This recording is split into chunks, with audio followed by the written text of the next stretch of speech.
Good day everyone, it's me, Bitayla, OFW here in Taiwan. Yesterday, September 29, is a Mid-Autumn Festival here in Taiwan.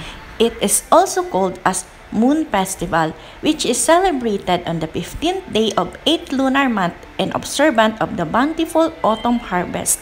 On the 15th day of the lunar month, the moon forms a round shape that symbolizes a family reunion. Oh, di ba? May patrivia pa. Akala nyo magpo-full English ako? Sorry, hindi ako ganong kagaling mag-English.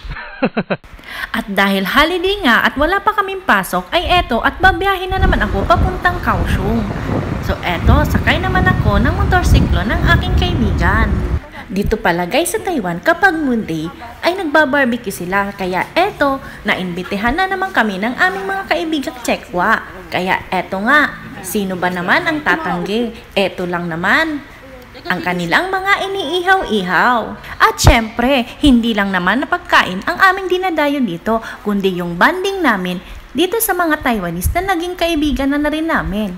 Isa pang dahilan ay mapapalayo na nga ako sa kanila, kaya kahit nakapunta na ako ng Sincho, ay bumalik pa rin ako dito para makasama sa banding time ng barbecue nila. Mamimiss ko kayong lahat, lalo na yung mga banding time natin. So paano ba yan? Bye-bye muna. Sheshe taja!